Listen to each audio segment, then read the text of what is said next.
The 1989 to 1991 CR250 power valve setup, it's really hard to understand 100% what's going on. So we're gonna go over it in this video and show you guys how to assemble it properly. On this rod that needs to be installed first, there's a notch cut out where your governor would come up, the governor arm that runs off of the motor, off of the water pump, and it needs to rest in that notch.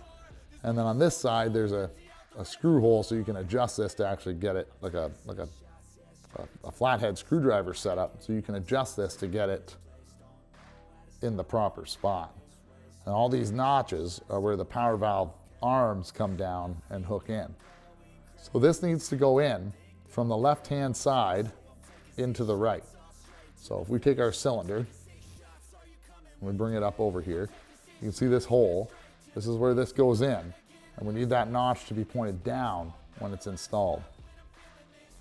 So we've got the bar in the cylinder, and you can see, well, I don't know if we can really see on here, but it's barely coming through. So there it is. We're gonna set it roughly there where the arm would be able to hook into it, close to this side of the cylinder. That looks about right. We're still dripping brake clean and stuff from the cylinder because we brake cleaned it up really, really good to try and get rid of any crud that was left in there. So the next step, I find it easiest to install this little setup, which is all bolted together, and there's a guide that goes through it. So the guide goes in from the top, and then there's a washer that needs to go on the post. So you take your washer, you get it on the post, then this guide goes on, drops in, and then the power valve itself goes in, and you can lift the guide up just a hair to get the power valve in, and that drops into the power valve. So from another angle, with that on there and the washer on the bottom, and that slides into the power valve, then the power valve can actually actuate and move around. Now we can go ahead and put the nut on top so we don't lose it. And it's almost impossible to get my fat fingers in there. And we'll just snug that on loosely with our finger for now. And the other side is exactly the same, so you can go ahead and put the other side in now too.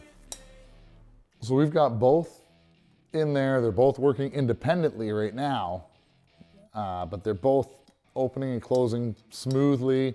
We have a very little bit of assembly lube just to help with the sliding of the parts. So they're both in there and working. Now it's time to get these collared shafts and spline shafts down in to hook to the original bar that we put in and timed so that they both open at the same time. So both of these units are identical. There's not a right and a left, but one needs to go in the right and one needs to go in the left, but they are identical. So it doesn't matter if you get these screwed up. So we're gonna drop it in, and it goes down in through this hole, and with the power valves closed is how you set it up. So you wanna set it so it just barely fits in, and hopefully you have your spline set right, and it'll allow it to drop together. So like that one dropped in perfect, it's closed, and that one just dropped in. So you're kind of messing with everything all at once. We got really lucky in this. And if it's touching the spline properly, we should be able to actuate it with a screwdriver. With both of them installed in the correct timing position, we should be able to turn one of them, either one, and it should actuate the shaft that we have installed and be able to actually open the other valve. And they both work in unison like that. Snap, snap, snap, snap. Now, there's no spring tension. I can open them and they're not gonna force themselves closed. It doesn't work like that. They're driven off of the water pump governor setup in this bike. So if you've ever done any other kind of power valves, you'll understand that they're driven off of the other system. So we're gonna go ahead and torque down these bolts Make sure our other bolts are in, that our locking bolts are torqued down, and try and get this back on the bike. Another thing you want to check before you torque everything down and have it all set is we're going to put our fingers on top, flip the cylinder over, and we want to see that that notch is down. We don't want it to be in the wrong position. I'm going to try and zoom in to show you guys. But that arm, there you can kind of see it. There's a notch in that arm that needs to be down to go on top of the other arm that comes up from the water pump. Now here's the arm we're talking about that comes off of the water pump. Right now, it's in the engaged position, so it won't spin this way. And it will only spin the other way freely because it's under spring tension, a lot of tension. And there's a window here. That window has a flat screwdriver blade in it. Now what way is it facing? Right now it's facing vertical. For us, it might be different on your bike, I don't know. We're gonna put a flat screwdriver in and we're gonna turn counterclockwise and we're gonna actually put this in its neutral position when we install the cylinder on the bike. So if I turn the screwdriver counterclockwise, 90 degrees, this becomes free and I'm able to spin it. So that's how you want it when you install it on the cylinder, and then you'll need to play with it so it'll flop. The cylinder will actually seat down when it gets in the right position, and then you can engage it. That's a little tricky. Now the next step for us is going to be getting the old studs out of the old cases and installing them into the new cases. Making sure the threads are all clean. We're going to cover this with a brand new rag so that no dirt or anything falls down inside. We keep removing it for filming, but we always keep our engines covered.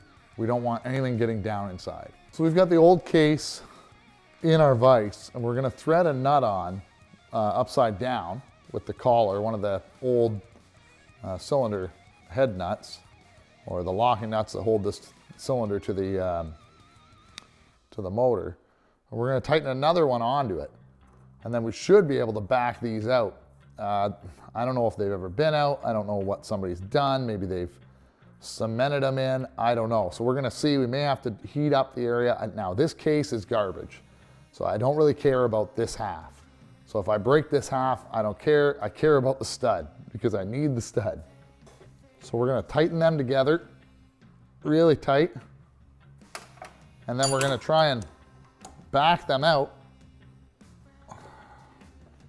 Oh man.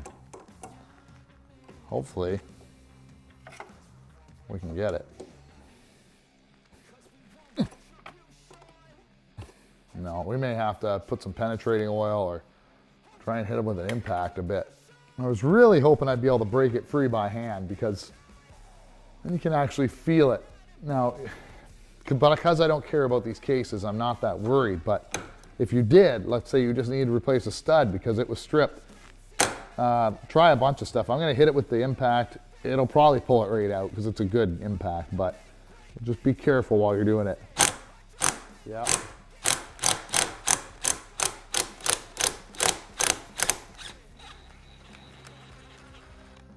So now we'll go ahead and install. We've cleaned them up with a wire brush. We're going to go ahead and install them into the new cases. Or if you had new studs, this is how you would install them into your existing cases. And there'll be a torque setting for these studs. So we'll get them sat down in, and then we'll look up the torque setting and get them set. So we've gone ahead and cleaned them, reinstalled them, got them down by hand to a certain level. And we looked in the book, and they have to be 25 foot-pounds of torque is what these need to be at. So we got, I was pretty bottom out. Cool. Yeah, we're set at 25. I just wanted to make sure. There it is. All right. This is the tool you need. Like, they come in kits. This is like a bore gauge. So you put it in your cylinder, right? And then you can check the height of the cylinder. You can move it and double check and get an accurate reading. You want it to be level at certain points in the cylinder. You can tighten it up, remove it, and then measure it with your verniers, or a micrometer would be better to get the exact reading of what size piston you need. And you need to do this at the top of the cylinder, in the middle of the cylinder, and at the bottom of the cylinder. And you want a consistent number. If those numbers change, then you might need to get your cylinder machined. Now, we've already done this when we ordered our piston, because it might have been changed. Now this bike has an iron sleeve in it, so it's actually oversized. But they do make oversized pistons, and your machinist that would do the work for you, he'll be able to understand and look up what's available, so he doesn't just cut it to an oddball size. There's charts from the manufacturers as well. But this is the tool you use to measure. Now I'm going to leave a link down below to the company that makes the piston kit, because I cannot pronounce or remember how it's even said.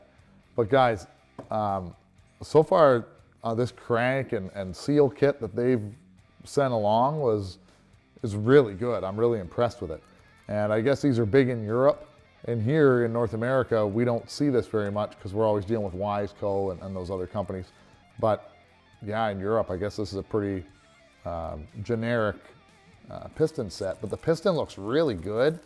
We're gonna size the rings right now and get it all set up, get this put onto our crank so we can then get this bike back together. When it comes to the assembly of the piston and putting the roll pin in and all that fun stuff, what I like to do is put gloves on for the assembly lube, because I end up using quite a bit of assembly lube. No matter what I try to do, I make a hell of a mess, and it is the way it is. So what we're first gonna do is we're gonna look at the top of the piston. I'm gonna show you guys if it'll show up on camera. Hopefully it does.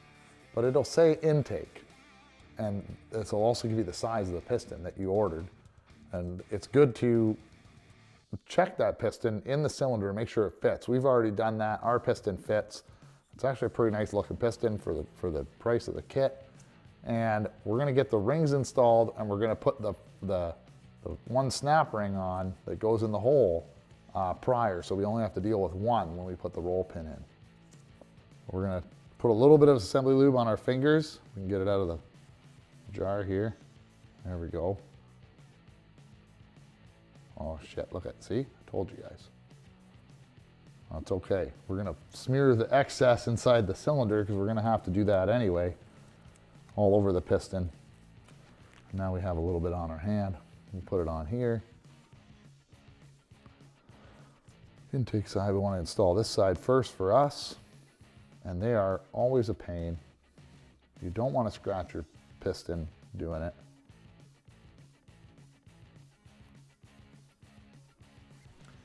All right, so I actually had to ditch the glove because I kept hooking the glove underneath the ring. So when I pull my hand away, I'd pull the ring back out. So I was able to get it in with my bare hand, pushing the hell out of it. The piston's still in good shape, so we're laughing. Time to get it on the bike. So traditionally, when it comes to piston rings, there's a letter. Now this kit doesn't have a letter. There's no letter anywhere on the ring.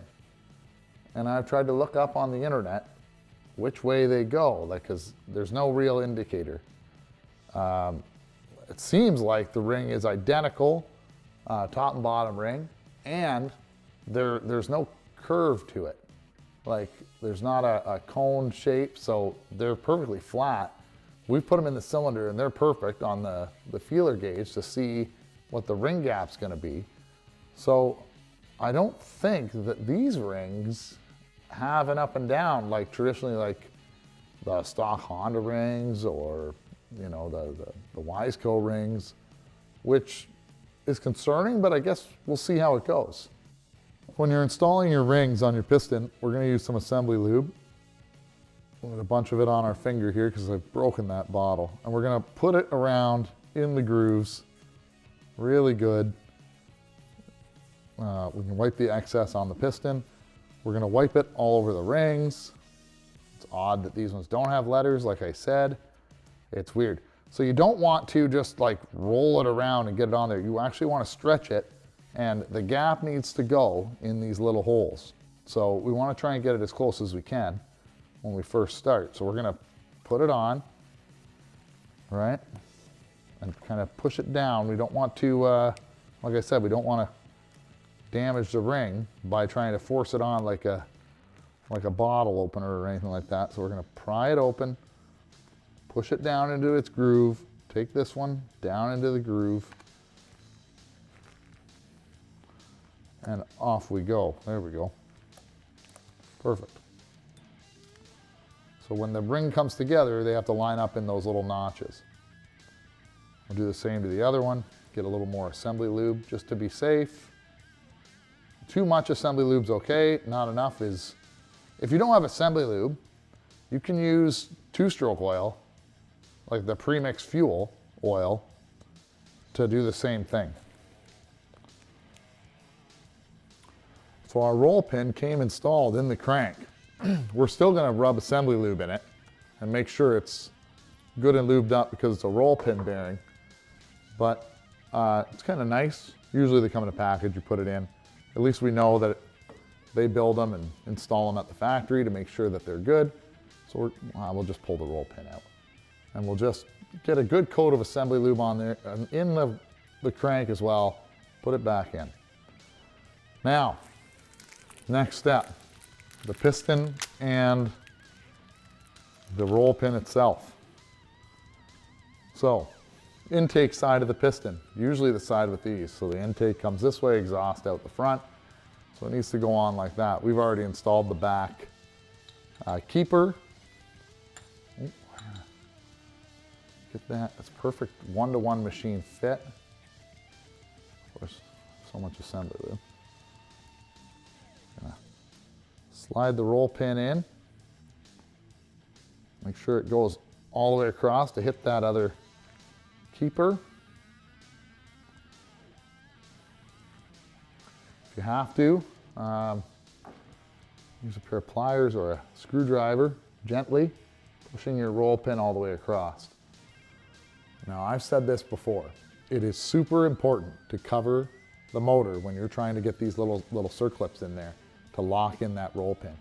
Because what's gonna happen, guaranteed, you know, eventually you do enough motors, you're either gonna lose this, you're gonna go flying in your shop, you have no idea where it went, or it's gonna go straight down in the bottom of the motor. 9 times out of 10, if this thing pops out, it's gonna wanna go in the motor in the worst possible spot that you have to take the whole motor apart just to get the stupid little clip out.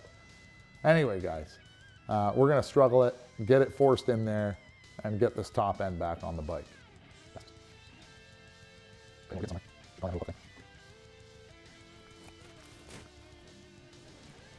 It's hard to film, guys, because I'm fighting it, but I'm right on the edge where I need to kind of push it up and in. So it's getting in there. There we go. All right, we only lost it once, and we didn't really lose it, so that's okay. I'll put a little more assembly lube just to make sure, because we don't want this piston running dry on startup. So lots of assembly lube, trying to line up the rings, and we're gonna go ahead and shove this cylinder on. So now the same thing we've done with every other gasket in this build is we put grease on the gasket surface and the gasket in order to allow it, if we screw something up, well, that's a lot of grease, we don't need that much there, but we'll spread it around the bolts especially. We're gonna make sure that if we screw it up, we can take it back apart without damaging the gasket. So we're back, trying to get our rings lined up. They look really good. Oh, get our cylinder on. Get on there. Trying to crush those rings. They make special tools for trying to put the rings on. I've tried to use them. I think it's easier just to do it by hand. I think one of the bolts might be a little bent. Knowing this bike, I wouldn't doubt it. The rings are going up in good. Everything's really tight. I have to get our rubber mallet and give some taps.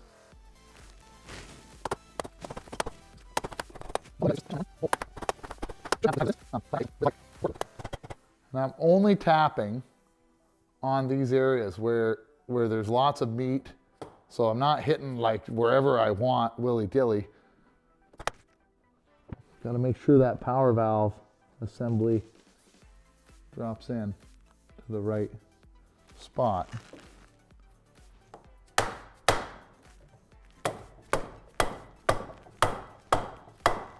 Just like that. Perfect. So the most important thing with this power valve system is that when we look in that hole, I'm going to shine a light in that hole so we can see a little better. And if I operate the power valves, we can see that shaft down there is moving. Power valves are open, the shaft moves out. Power valves are closed, that shaft moves in. Because it's hooked to the shaft. If you were in my position, I don't know how well it's going to film, but I can see down on an angle and see that the little shaft is moving.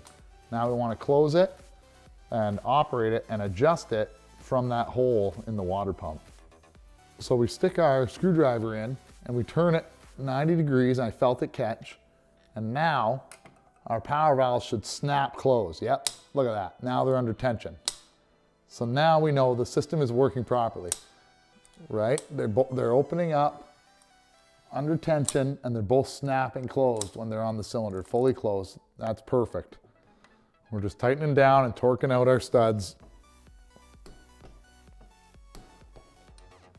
So Motion Pro makes a special tool that you attach to your torque wrench, and they give you a whole bunch of math in order to set this so you get the proper torque, so you get the proper torque.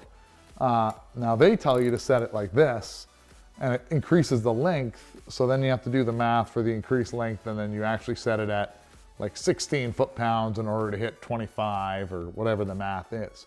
So what I'm curious about is a viewer mentioned it to me and said if you put it 90 degrees, it'll actually torque the right spec. So I have this bolt torqued to the 25 and I want to see if it clicks off. No, it doesn't. I can still turn it. So I don't think that's right. Now I can keep pushing. No, it clicks off. So I have it set at 25 and it actually does click off at 25. Huh, okay. And I set it to 25 before, so I guess if you do set it 90 degrees, it works. Anyway, I'll have to thank the guy in the comments of this video. I'll tag him because the guy told me, hey, heads up, just so you don't have to do weird math, you can just torque them at 90 degrees. And that seems to be pretty true. So that'll save everybody some time. I didn't know that. You know, I read the instructions and followed them. But little tips, why not? Just applying pressure until it clicks. There we go. Huh. Well, I'm happy with that. There's a little cover screw. Goes on there. Snug it up. Now we'll install our covers and gaskets.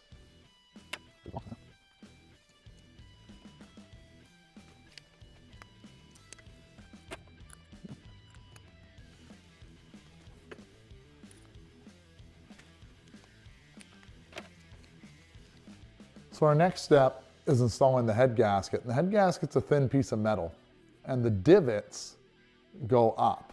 So I know it's hard to remember and you're gonna look it up every time, which is good, you should look it up. But the bumps are raised and the raised part goes up. You don't wanna put it this way. Usually they'll say up. This one has, I don't know, something written there. I don't even know what it really says, but no big deal. But there is a marking and the bumps always go up and you can look up that information. This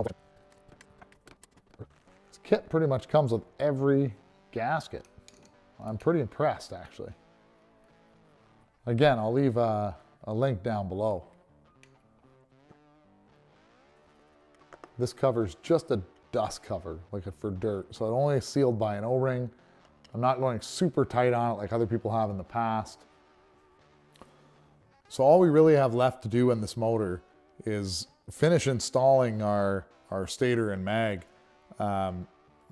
because we didn't have the right nut. Somebody had wrecked the old crank with a 1/2 inch coarse nut.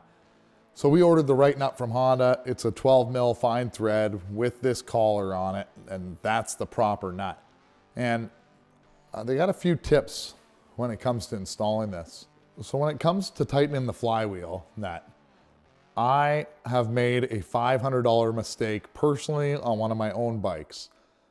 I didn't have the proper wrench to fit in here to hold the mag, so I ended up using 2 drift pins. And I had my father help me, and he was tightening it, and I couldn't hold the drift pins, and we spun. And I tore the stator all to hell.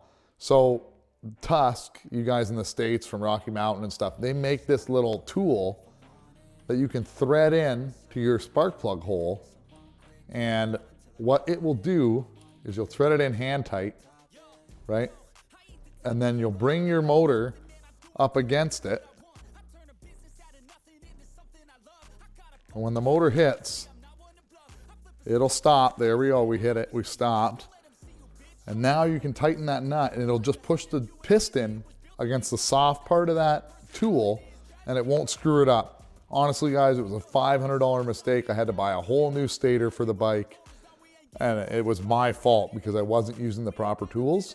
The wrenches work, but this works so much better for $5.